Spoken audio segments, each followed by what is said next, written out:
I never imagined the day would come when my own parents would look at me like I was a stranger, like I was nothing. But that day came, and it shattered me in ways I still feel in my bones. Hi, everyone. My name is Sophia, and if you're watching this, thank you for being here. I'm sitting in my quiet living room right now, the same one where my twins used to play when they were little. They're 16 now, healthy, happy, and full of dreams I once thought we'd never be able to afford. But before I tell you how we got here, I need you to understand where we started. This isn't just a story about money or success. This is a story about being abandoned by the two people who were supposed to love you most, and what happens when you rise anyway.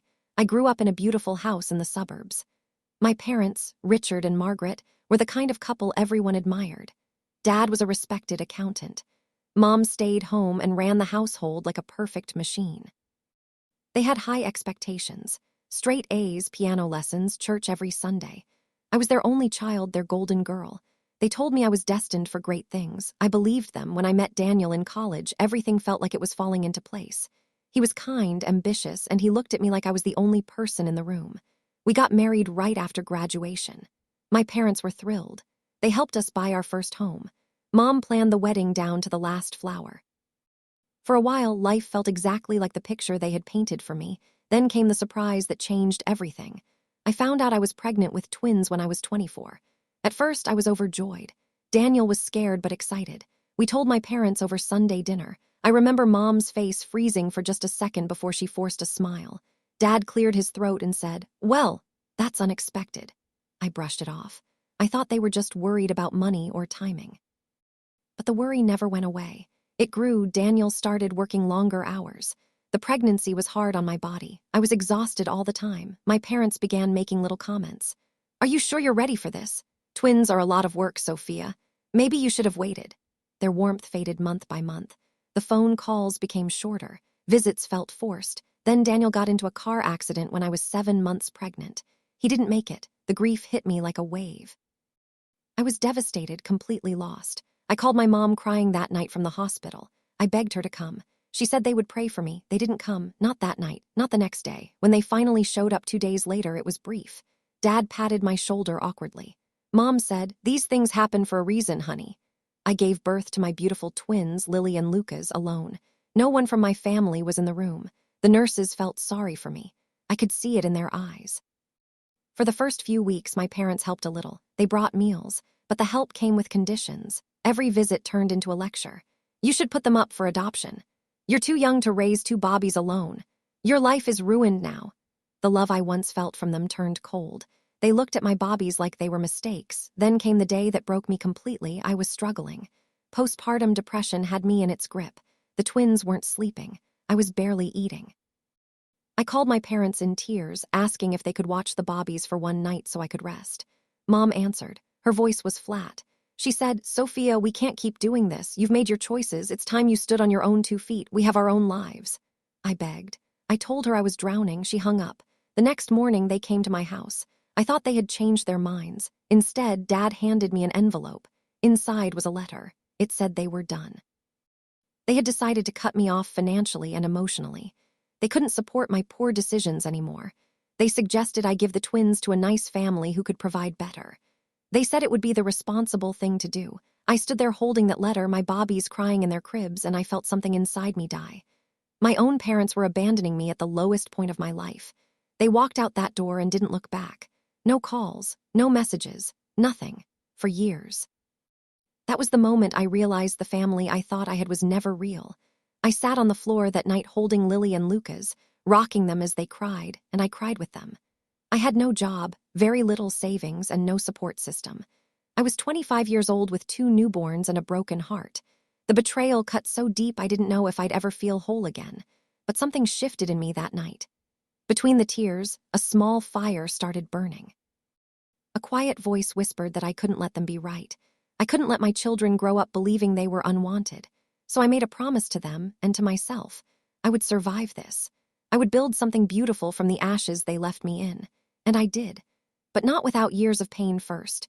The years that followed were the hardest of my life. I moved into a tiny 1-bedroom apartment on the edge of town. I worked as a waitress during the day and cleaned offices at night. I brought the twins with me when I could, setting up a little play area in the back room of the diner.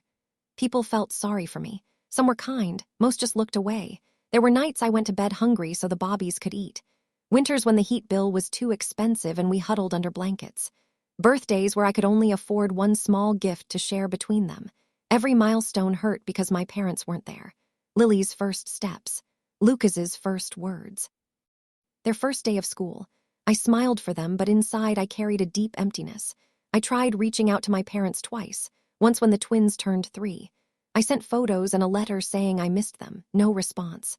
The second time was when Lily had a bad case of pneumonia at age 5. I called in desperation. My mom answered and said, "We're praying for her," then hung up. That was the last time I tried. The loneliness was crushing. Some days I felt invisible. Like the world had forgotten about us. Friends from my old life slowly drifted away. They didn't know how to handle my new reality. I became the single mom everyone felt bad for, but no one wanted to get too close to. But through it all, I kept working. I took online courses at night after the twins slept. I learned everything I could about business and technology. I started a small blog about single motherhood, sharing honest stories and budget tips. Slowly, it grew. People connected with my pain. Within 2 years, it turned into a small online community. Brands started reaching out for partnerships. I was making decent money, enough to move us into a small house. Then came the big break. I had an idea for an app that helped single parents track expenses, find local resources, and connect with support networks. I poured everything into it. Late nights coding while the twins slept beside me. Rejections from investors who didn't believe in my vision. But I kept going. The app launched quietly and then exploded. Single parents around the country downloaded it. Media picked up the story of the young widow who built it from nothing. Within 5 years, my little app had become a major platform. We expanded into financial tools, mental health resources, even career coaching for single moms. Companies invested millions. I sold a portion of the company at 28 years old for more money than I ever dreamed possible. Suddenly, I wasn't struggling anymore. I was building wealth. But even in success, the wound from my parents never fully healed.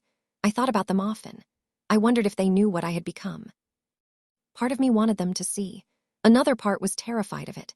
Then, last year, everything came full circle in a way I never expected. I had reached a point where I had more than enough. My twins were thriving in private school. We lived in a beautiful home. The company was stable and helping thousands of families. I started thinking about giving back in a big way. I wanted to create a foundation that would provide grants to single mothers in crisis. Housing help, education funds, business startup money, real support. The kind I never received. I decided to fund it with $100 million of my own money. A public launch event was planned. Local news, national coverage, influencers in the parenting space. I wanted it to be loud. I wanted every struggling mom to know help was coming. What I didn't know was that my parents would find out about it. A week before the event, I received a message from my aunt, someone I hadn't spoken to in years. She said my parents had seen the news articles. They were shocked. They wanted to attend the event. They wanted to reconnect. My heart started racing when I read that. After 16 years of silence, they wanted back in. Now that I had something to offer, I almost said no. But then I realized this was my moment. Not for revenge in the ugly sense, but for truth, for closure.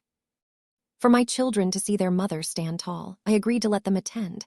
I didn't reach out personally. I simply didn't block their RSVP the day of the event arrived. The ballroom was packed, cameras everywhere. I stood on stage in a simple but elegant black dress, my twins sitting proudly in the front row. Lily and Lucas were smiling, so grown up. I felt their love supporting me. I began my speech by telling my story, not the polished version, the raw one.